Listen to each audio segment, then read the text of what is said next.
I was always very interested in complex systems, and so I just naturally became interested in modeling when I was in undergrad and then in grad school. Coming out of grad school was applying those directly in global trade. Making knowledge graphs, some insight on top of them, and just managing really complex data in many languages. Now at Altana, both internally and externally, we're making so much use of these AI systems. You talk about that moment of finding global trade. Do you remember the specific thing it was that grabbed your attention, or the project? It was two things, I would say. One, living in Switzerland and just observing all the free ports and all the activity that was going on there around global trade. And the second would be, where are you going to predict AI and machine learning will be in 5-10 years' time? What effect do you think it will have on the world? I truly believe that positive applications of AI will have a tremendously good effect. And I really think that's where we should all focus our time as technical people, as non-technical people. It's like, how do we actually benefit from this amazing technology? What were other people doing wrong? What were your competitors not getting? Why did you have a road to be successful?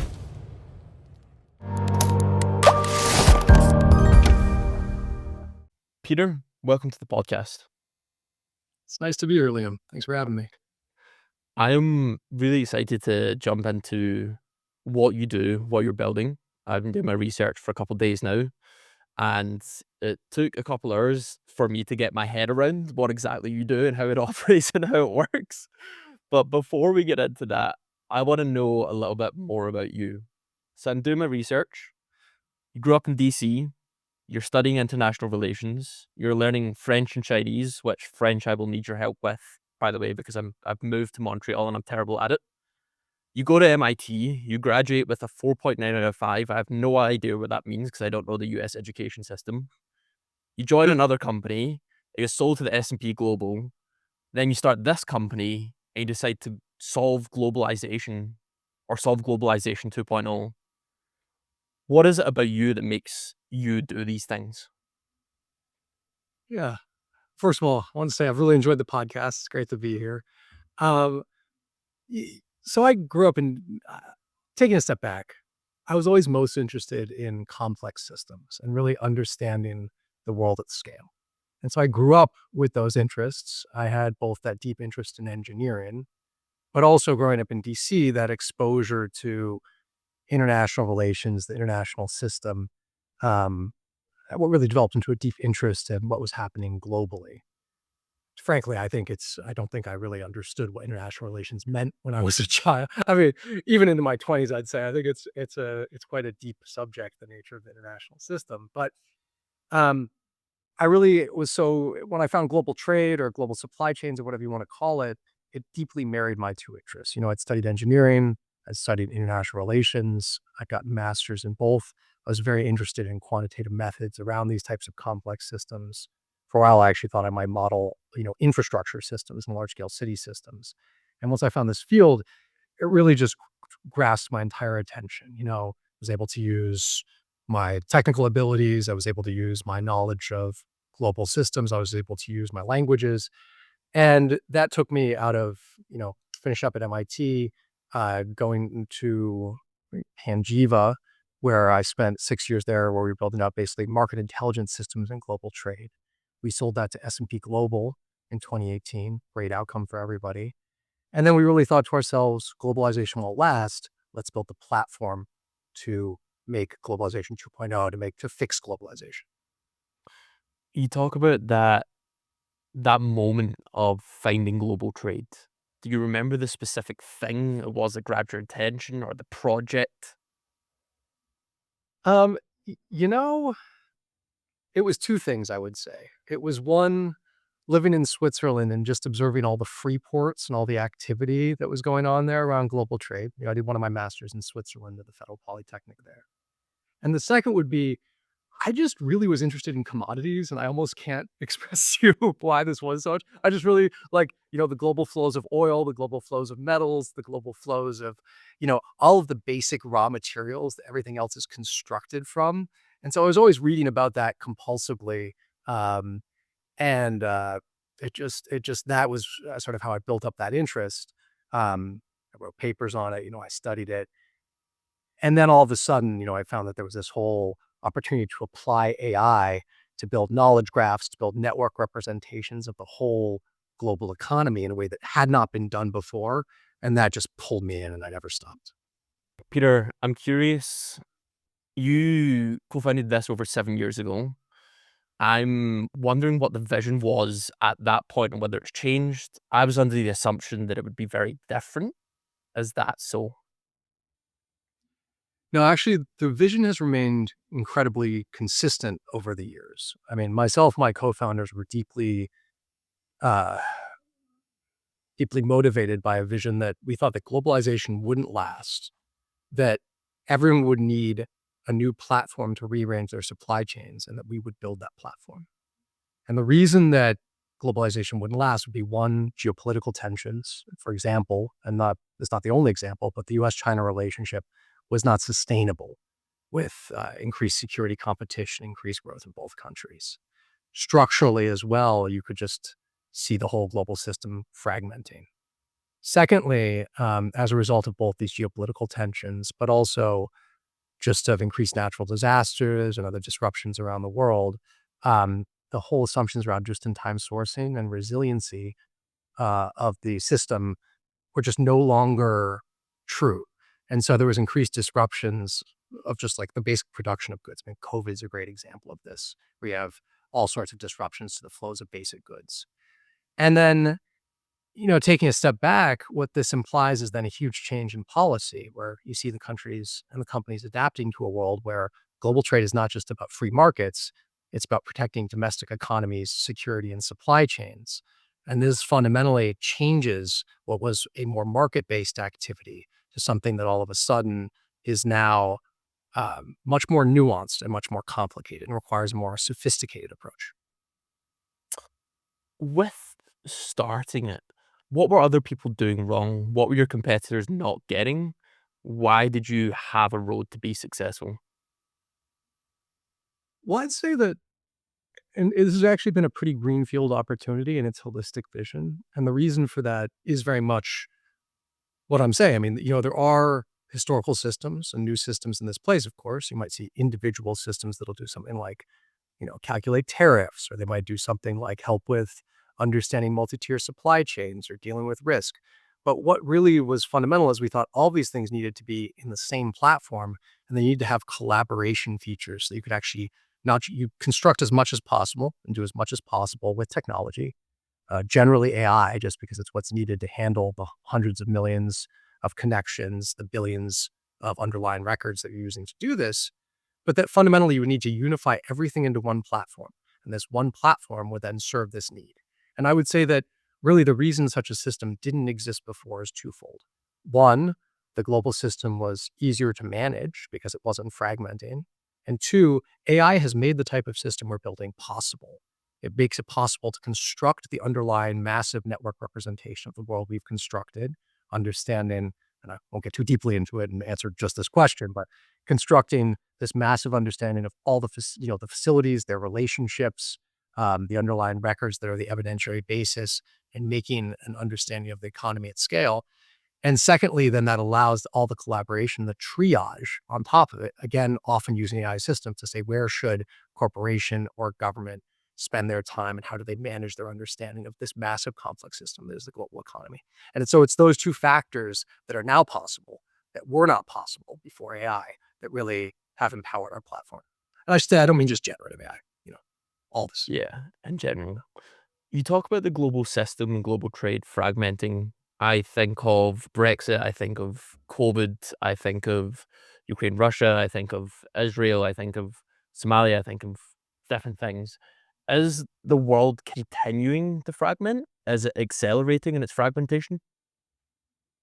I would say we're definitely in a period of fragmentation. I mean, all of the things you cited are either actively happening or just happened. So I definitely don't think we've reached any sort of nadir of fragmentation. I think I want to be hopeful about it. I mean, I really do believe what I said, which is that like actually you do have the ability to build a better globalization. You have the ability to actually coordinate and act at scale. So at the same time as you have this geopolitical fragmentation as one disruption, the other disruption you have is actually the rise of AI systems that can manage complexity at a scale that just was not possible before. The tens of thousands, hundreds of thousands, millions of relationships that some of our corporate or government clients are dealing with, the need to manage entire global economies. Like, there really is the ability here to build out something that's both more compliant, more by which I mean doesn't have forced labor. Like, compliant can seem like an anodyne term, but we're talking about like not having forced labor, not having slave labor, paying the right tariffs, paying the right taxes, complying with all of the laws and regulations, resilient, so resilient to the types of shocks we've talked about, but then also efficient.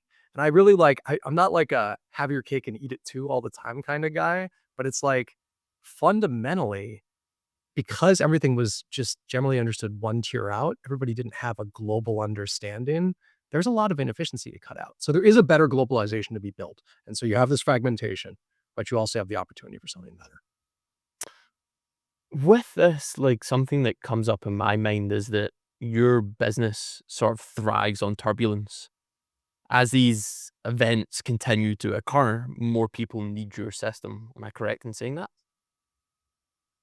I'd say yes. I don't say that with any pleasure. I mean, I'm not like, you know, Mm. more an observation of the way the world is. We're trying to rectify and make things better. Even were things to be less turbulent, we have something that can dramatically, even in less turbulent times, you have like a massive bullwhip effect. So you have a lack of supply and demand coordination where you just have hundreds of billions or trillions of dollars being lost just because like, the market signals don't make their way up and down the production chain correctly. So you produce too much copper and then you produce too little copper and then you're producing like, and then like the middle step, you're not getting enough wire. And like, I could go on, but like, these are some of the fundamental questions that we're working on of market economies, of industrial policy, of industrial economies. And there's huge value to be had, fragmentation or no fragmentation. Certainly it's a catalyst, but it's not the only reason our system is valuable.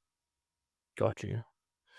I want to talk more about the product itself. So, from what I understand, you're working with both public and private sectors. That's correct. Kind of Correct. blending them together in one in unison. So, let's take me as a public company. One of the case studies on your website is about, I think it's chip manufacturer. They managed to save 615 million through your system, through the product network. When I'm integrated onto your system, what does the UI look like? What does my experience feel like? What am I using in terms of the products on it?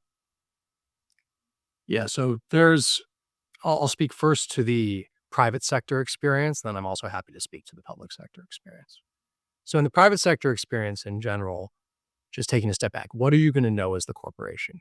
You're going to know your suppliers, you're going to know your products, and you're going to know how to make your products. That may not be harmonized all in one place. It may not be like you're going to be a very large corporation in the case of many of our clients. So you might have tens of thousands, hundreds of thousands, even more lines of suppliers, products, what have you. But you have that information in some sense. The first thing the system does is it ingests that, it harmonizes it, and then it makes the multi-tier understanding of the value chains. And so what I mean by that is a value chain is just everything from the extraction of the raw materials through the distribution of the final goods. And in a private enclave, we take, by which I mean private, secure to our client, compliant with things like GDPR, any of those things. It's really a federated system. You can then, it makes a inference of all the steps, and I don't mean just abstractly, but like which facility fed into your supplier, the supplier of your supplier, the supplier of the supplier of your supplier, the inputs to make, like if I'm making a gearbox, I might know that I need gears in a box, but I don't know how to make the gears. I buy the gears. So like that is all inferred. The multiple steps are done. And then you have that understanding forward and backwards of where the good came from all the way to the back and where it's flowing to. And then this, which even in that would be overwhelming, we then actually give different lenses, which allow our clients to actually get really concrete answers to things to be done. And so what that means concretely is being able to, for example, export a product passport to show that the goods don't have forced labor in them. This is something that's aggressively enforced in the US. Each detention can cost $1 to $2 million in terms of lost sales, time, fees, and by submitting this, you effectively receive a clear, like, people use clear at the airport or global entry or similar systems in other countries. The same thing is done for cargo with our systems in the US. And so that allows you to move quickly. That's an example. Another example would be paying the right to tariffs. Many of our clients find that they're overpaying to the tunes of tens to even in some cases, hundreds of millions of dollars of tariffs because they've changed so rapidly that nothing's being calculated correctly. The right tariff-free trade agreements aren't being claimed. The right, um, amount of materials aren't being estimated. And this is, again, a multi-tier problem. Just as forced labor is saying you can't have cotton that went into a cloth that went into a t-shirt that was imported to the US, it'll be detained. You also can't have, you need to know, like, where did the steel come from that went into your auto body and to get the right tariff. And so, again, it's huge volumes of money. Then again, the same system does resiliency. So it's like tracing that out, understanding the bottlenecks and avoiding those disruptions that either proactively or reactively, and avoiding them can, be to the tune of hundreds of millions or more dollars worth of, saved revenue. So those are just some examples from the private sector. And what that looks like then fundamentally is just that onboarding experience and those different lenses on top of it. Um, it's extraordinarily effective. I should note, the final important part of this, though, is the ability to actually collaborate with your counterparties on the system.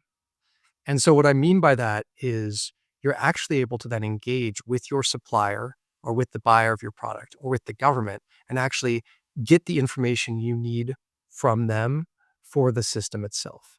And so, like, maybe I need a certificate of origin for this good. I need you to certify this good doesn't have, forced labor. I see that there's a connection here to a facility that has forced labor. I need you to certify that cotton doesn't go into my good. I need to collaborate on a tariff, and then I can submit it directly to governments through the system. And in some cases, even get feedback from those governments and be like, hey, you need more details here. And it changes. That's what we mean by collaboration. Even on the government side, it's changing what would have been cat and mouse into collaboration to actually move trade forward. So to make that work, I assume that you have to have a lot of government institutions and systems. I know that you work with the US Department of Defense, but do they all have to be integrated and working with you directly? Um, it very obviously more collaboration is better. I will say, in some sense, everyone's participating in the same underlying system and understanding of the world through the federated network. Different clients will engage in different ways appropriate for their like regulatory mandate. So it might be more normal, just to be really concrete, like you might be submitting something to a given ministry to show your defense industrial base is safe. And you might be submitting documents up there that might look like a product passport. You don't have exposure to an adversary 2 tiers back in your production of a given good. Or it might be like you're submitting to a customs ministry directly and getting feedback from them. But even if a given customs ministry, like suppose you're working in a country that's not a client of Altana, you can actually just still export those product passports and all of that information, all those tariffs, and just submit it directly. So you've still collaborated with your suppliers. You've still used the platform. You've still collaborated with your logistics party. You don't need to have every party on it to get tremendous value. It's still your system of record. It's still managing that for you. What governments do you work with directly? So, it's public. We work with both the US and the UK. We work with a variety of other governments, both, Europe, Asia, variety of other locations. Got you. And what does that conversation look like when you're presenting what you do to them, to this government, to the government institutions? What does that sales pitch look like? Honestly, it's first of all, a lot of it is just what we started this call with, where it's like everyone's really aware that globalization has changed and that the current system doesn't work. And the same questions that we just brought up for the private sector, some of them are exactly the same questions, which are like, now I need to ensure the resiliency of an entire national economy. Um, and, for example, we're very proud of the work we did in the UK on the global supply chain intelligence platform, like really understanding the entire economy and helping really make it resilient and all the other factors you need.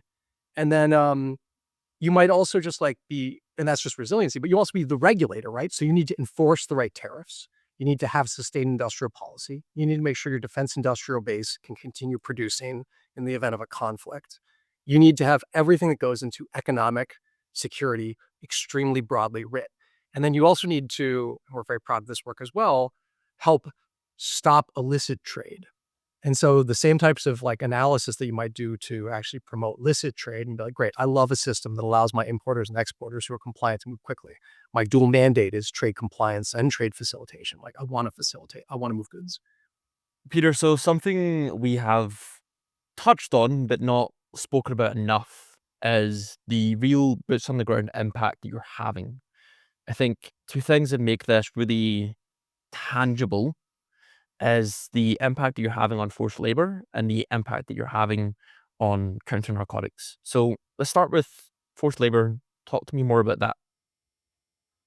Yeah, I'll just say at a high level in both, we're extremely proud of the impact we've had. So we've helped stop hundreds of millions of dollars in forced labor good from crossing borders, including in dramatically in the US. And on counter narcotics, we've led to some of the largest uh, seizures with people's careers and stopping huge volumes of really, really dangerous stuff, things like fentanyl. So we're extraordinarily proud of that work.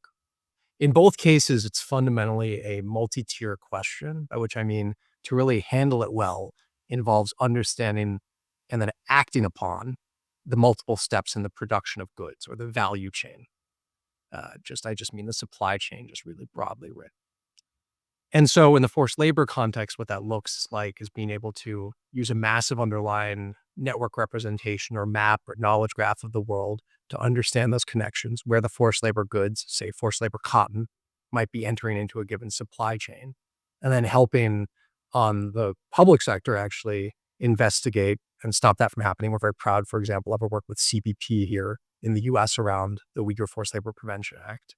And then on the side of the private sector, helping them really understand their multi-tier exposure and then collaborate with their suppliers to actually work to either show that potential exposure is not real or to actually find and rearrange their supply chains. And that looks like fundamentally then the ability to submit product passports for goods in advance of them clearing borders, uh, for example, here in the US, and get expedited movement of goods, avoid detention. It's extraordinarily powerful. The fentanyl side, and the counter narcotics side, it's broad similar themes, but it's a little bit different because these goods are generally all the way it's not like you have forced labor good that enters into a legit supply chain. It's illegitimate. You have legit goods that might enter into an illegitimate supply chain. So, for example, chemicals that, are coming from legitimate suppliers that are being repurposed. They're dual use chemicals, and they're being then transformed into narcotics along with other illicit chemicals. Um, and so you both want to understand those value chains and stop them from being able to produce, and then simultaneously also help everyone involved with that. Often the logistics part, the logistics companies may be dealing with their networks are being misused, helping them also stop that transit in addition to the governments. And that looks like, again, in both cases, a large multi-scale understanding of the world, and then the ability to actually go through and triage through that with AI, choose where to spend your valuable time as both the public and the private sector, and then collaborate together to make both things better. And this is it's just one example of what we're proud of. I mean, fundamentally, we're helping avoid billions of dollars in disruptions as well, and really, help pay the right amount of tariffs and save hundreds of millions of dollars or more in some cases of tariff fees. It's all the same system. It's all the same platform. And that's really what is really empowered by the underlying, system and network we put together. I really want to know about the system from alert to action. So the point where your system recognizes that, say, for example, some chemicals have entered an illegal supply chain, they're being used for narcotics. What happens to the system where it alerts someone, goes to a government agency, and an action is taken? Like, where's that handoff? How involved are you in that process? I don't want to really get too deeply into the specifics there, but I'll just maybe to answer a question you didn't ask, I'll talk about how you do this in a responsible manner in both cases. And what I'll really say is that all of these systems and everything we do is always tied to an evidentiary underlying basis, really like tying it back to raw records, to actions that were verifiably taken that can be tied back and then further investigated where appropriate. In some cases, you might take an automatic action. In many cases, there's going to be a human in the loop. And then how do you give them the context and the information there to assess this and make the right decision? And so that when we talk about underlying maps or understandings of the world, that's so fundamental to everything we do, and certainly in these high impact use cases. Mm. Something I'm curious about is the idea of reactive versus proactive. From the Yeah. way you're describing it, it sounds like you're trying to be proactive. You're very, in this case, maybe reactive. That it enters the supply chain, you get a warning, boom, take action, sort it. But do you have probabilities measuring the potential for a particular supply in a particular region and a particular industry to end up in an illegal supply chain? What does that look like? Oh, yeah, we certainly have both, and I would actually just even take it a step further where when you also think about the resiliency use case, it's like a mix of just probabilistic systems, but also where, you might predict how likely is something to be involved. To go back to the fentanyl case, you might say to yourself, okay, how likely is this to be a problem where we have good supplies being diverted? But in the case of resiliency as well, it's both a question of like, what are sort of like average disruptions, but also what could happen in different scenarios. And those wouldn't be probabilistic, but it's like, what happens if Taiwan goes away? Or what happens when there's like another conflict that breaks out? And I think those conflicts are fairly well known. So again, being able to run those scenarios is extremely powerful. Wow. Wow. I mean, it's something I never would have thought of when I kind of first looked at your website and was researching about it. It's not where my brain would have automatically gone to in terms of global trade, but I'm glad that you're making such a positive impact on the world. It's really insane to hear. It's kind of you to say, Liam. We're very proud of the work we do here. We don't have a hugely technical audience, but I am curious how AI and machine learning fits into this conversation. You speak a lot about how you are very proactive rather than reactive with tariffs and customs and trade compliance. How exactly do you get all of that information from so many countries and have it right there and ready to use? Absolutely. So first of all, as you think about like how does this work? How do we do this from a technical perspective? The first thing you want to do is make a massive, what they call an underlying knowledge graph or network representation or network map of the world. And what we've really built out here is by far the largest representation that we believe exists, which is, you know, the facilities on the planet, their relationships, and then also the a prediction of the inputs and outputs for all physical goods. What this means then is that you can, for any given physical good, predict the production chain. So I talked earlier about the private, you have your company, you have these 100,000 products coming in and fusing it, taking the first tier suppliers, joining together with AI. So you don't need unique identifiers for the companies or the locations. You know what I mean? It can have all these different ways to write a given name, an address, harmonizing that, and then actually predicting probabilistically those value chains, always tied back to the evidentiary basis. That's what you're wanting to build with that knowledge graph, is that underlying evidentiary basis. So it's both commercial data sets and systems fused together. And then we've also built out a federated structure. So our clients can take their information, have it deployed out into their jurisdiction of choice, or in the case of a government, into a gov cloud, accessed only by cleared nationals, really have that privacy and security, and then share just the needed information or just trained risk signals between them to collaborate. So they might need to share information to show that there's not forced labor. They might want to share links to show that they're not, to show a value chain and collaborate across it, but keeping everything private, like the pricing, the bill of materials, by which I mean just the ingredient list for the good. All of that needs to be kept separate. So what you see there is what might call federated systems or federated learning combined with underlying A to construct that. And then on top of that, you want to generate insight. This underlying knowledge graph has billions of records, hundreds of millions of entities in it, hundreds of millions of facilities, covers every physical product. Like how are you going to then actually make insight? As a company, you're overwhelmed even by your own data. You know what I mean? As a government, it's even a lot to supervise an entire one national economy. Um, and so then again, the AI systems really come to the fore here, and it's such an exciting moment to be working in any type of complex system, I think. And so then you might say, okay, like, I mean, let's go like for the harmonize the data for the tariffs in some sense. It's once you've got it, you go through, calculate it, help them guide them through the free trade agreement qualification, estimate what the material content is, which affects tariffs, et cetera, probabilistically allow it to be confirmed through the collaborative platform. Um, that's enormously valuable. Resiliency, that's sort of your network analysis, your other types of understanding of like what's happening in the world, generative systems that can help actually answer questions on top of it, generative systems that can help also justify the tariffs that came earlier. And then we talked about the national security angle as before, but of course that's classic sort of as well as modern approaches to understanding fraud or risk at scale, justifying it with underlying generative systems that can draw from and write up explanations from the evidentiary basis in the graph, really being really tight in your justification. In every case, tying it back to a raw record, not doing unexplainable actions for what are quite important decisions that corporations and governments are making. Talk to me more about what the North Star for this is and what the mission is in the end. Like when you hang your boots up at the end of the day and you've completed this, what would make you proud? Honestly, we want to fix globalization, and I don't say this in like I'm a measured person. I'm not trying to tell you that everything's going to be like, one life. You can't do everything. You can't fix everything, but you can make a big impact, and we've already made a big impact. Like the mechanics of what you're doing here is just fundamentally just extraordinarily beneficial, and then you're guiding our corporations and governments through what really is a change in the global system that we're all living through. And so really what my goal is and what the company's goal is to keep doing that and to do that at ever larger scale and achieve a fuller vision. We've already made these impacts. Those are real impacts on like that they've already taken place over the past years. And we're only getting started.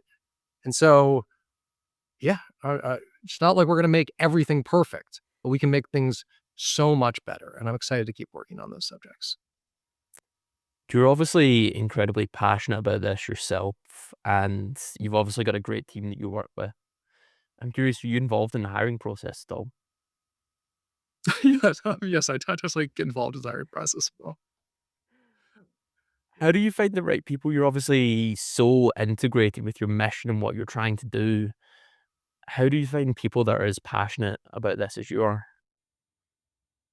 I think there's two answers to that.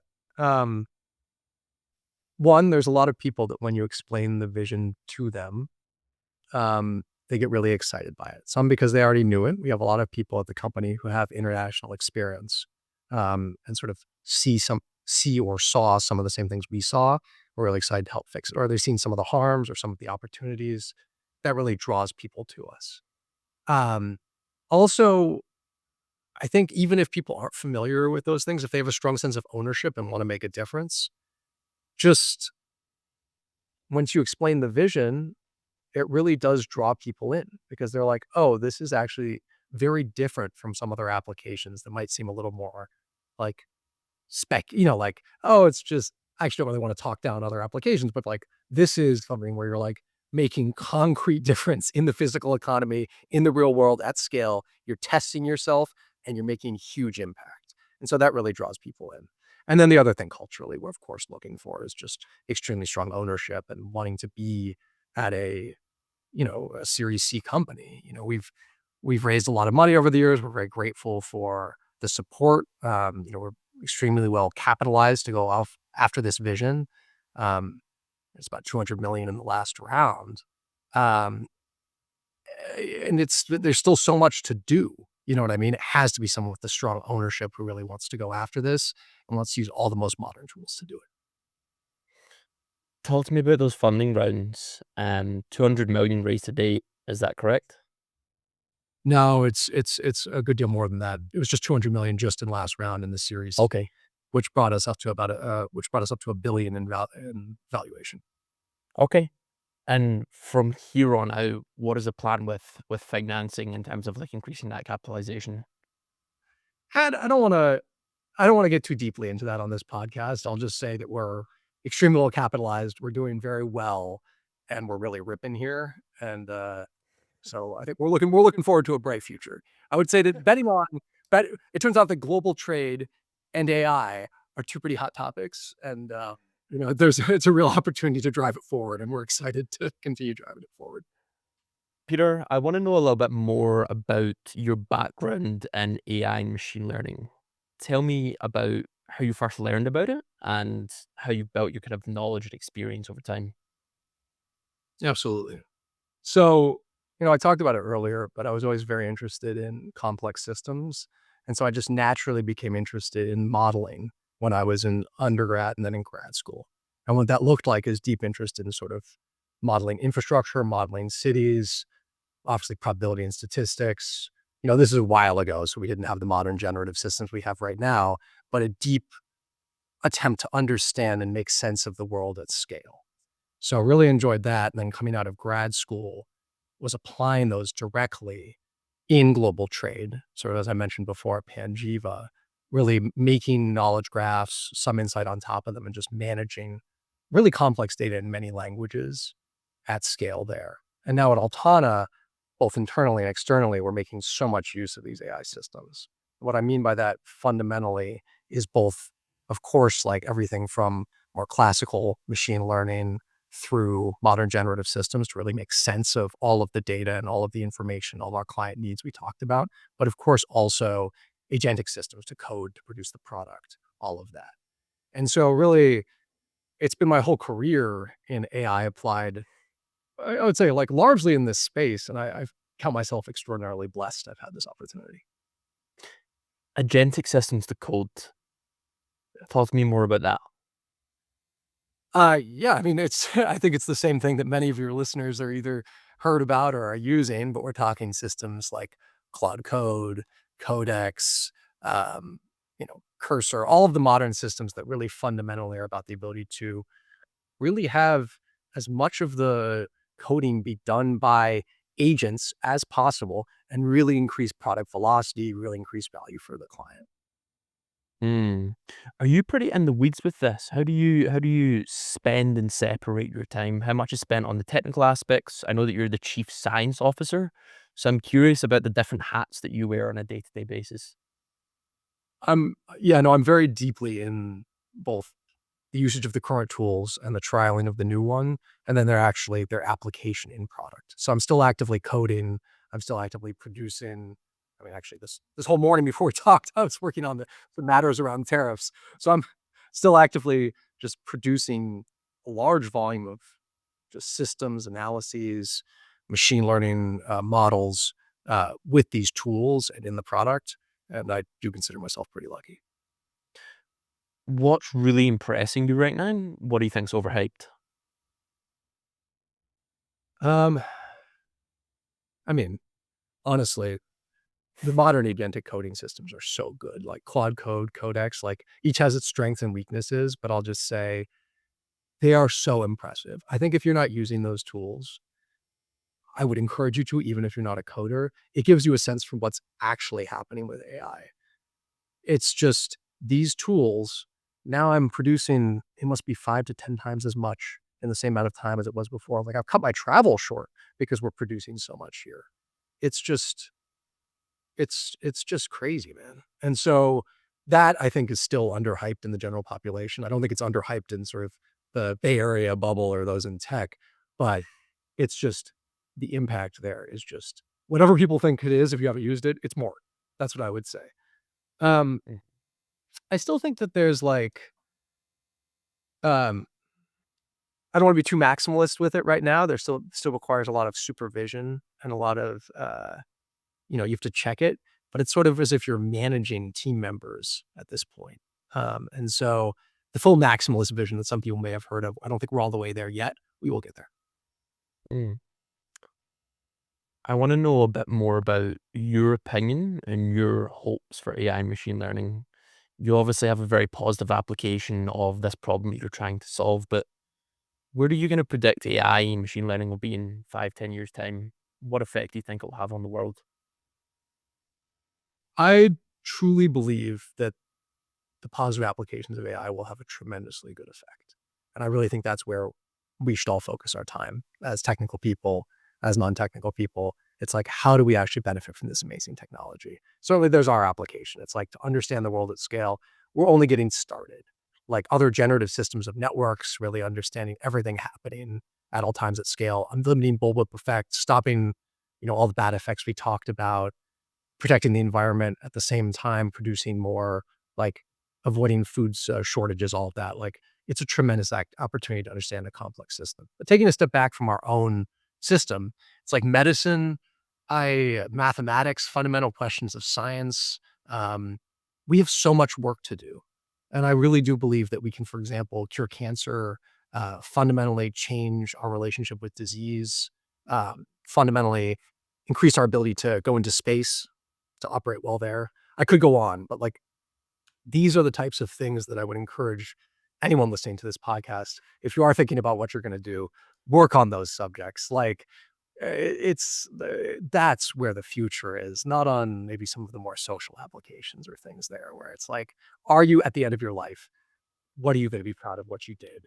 And I think there's so much impact to be had. There's not a shortage of problems, my friends. And I think like building AI boyfriends, girlfriends for people is not where the answer is. I think curing disease, stopping massive abuses in the global system, building resilient production, going to space, you solving the deepest math theorems. I think that's where I would spend my time, and I think we have the opportunity, and I'm very bullish on I understand that, but I think there's very few people that are naturally as intelligent or as driven as you, right? It's not everyone has the capacity to be able to do something like that or focus on something like that, right?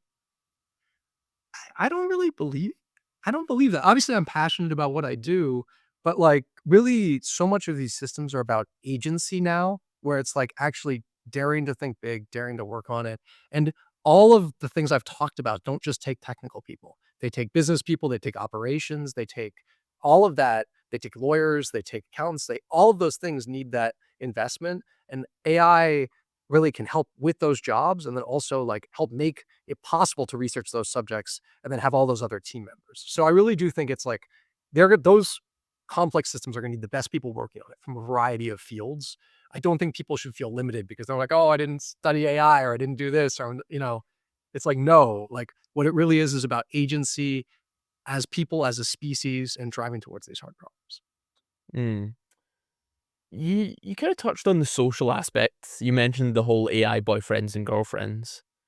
Yeah. Do you think AI is going to have a negative or a positive effect on how we interact as human beings? I feel as if it's negative right now, but maybe I'm just cynical. I think it's a little early to say, to be honest with you. I don't think that people withdrawing into themselves is I think it's pretty obviously not good to have people spend all their time addicted to a phone or addicted to something that's not human.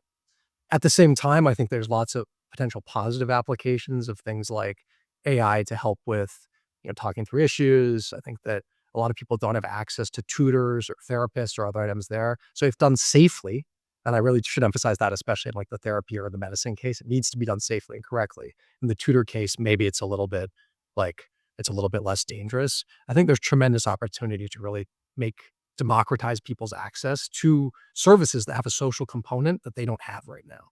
I mean, just to speak to education, where actually, like, I am super bullish. I mean, I look back on studying math, for example, and you come to a problem in the math textbook and you can't solve it. It's late at night. Your parents can't help you. And it's like, it'll be like something like the proof is left to the reader. It's like, literally, did you just insult me? Like, what? Like, like, what's going on here? Like, did you just tell me to go screw myself? Like, what? He's like, it's now that it's like, and so now to have like as systems, I'm so jealous of kids right now. And if the problem is testing, just bring back blue book exams. You know what I mean? Like, it's like Mm. we did blue book exams when I was a kid. Didn't bring a computer to an exam. Like, yeah, No, I see your point. I've interviewed a few people in the therapy field with AI as well, and it's yeah, I mean, so many people don't have access to therapy, can't afford it, can't go to somewhere local. They might be disabled, something like that. And yeah, it's democratizing access to mental health support. And the education is a really interesting part as well. We work with a lot of like HR teams that use and deploy AI to teach people at scale on individual yeah, personalized learning plans. So yeah, it's the math textbook problem. I'm I'd love to ask you a personal question. You sure. mentioned the idea of kids learning these days. Do you have children? I do not. You do not. Yeah. When you have kids, if you have kids, imagine a world where you're having kids. Would you let them use AI from a young age? What do you think that relationship would look like? I would want it to be um pretty gated and controlled AI. And so I think especially with kids, you need to be really careful about I mean, you hear all these things about addiction. That's obviously one. Also, you need to make sure that it's acting in an appropriate way for a child. Um, but I also think that like the opportunity to explore interests and to like I have a colleague, for example, whose kids have been they've been learning to code through AI, and they're seeing their vision expressed. The ability to actually have something that can actually talk to you about what you're interested in, that can actually produce examples and actually walk you through hard problems and really act as your, as a teacher there and really almost any subject. I think it's tremendously powerful. And so I wouldn't want to deprive my kid of that. So it's about supervision but it's also about taking the benefits. That's a few years out for me, and even where I'm currently out, so I'm just hopeful that the systems are gonna be, actually just have those safeguards built in. I'm very sympathetic to parents who are dealing with it now, where they're less mature in the safeguards. I got you. We got very off topic there, but No. I'm glad that I know that as well. Um, I want to finish off on a question that I ask all my guests. I feel as if we've already covered this with so much of what you've spoken about and how you think about the world, but I'd like to ask you anyways. I provide no further context and just take this question however you interpret it. Please. Why do you do what you do?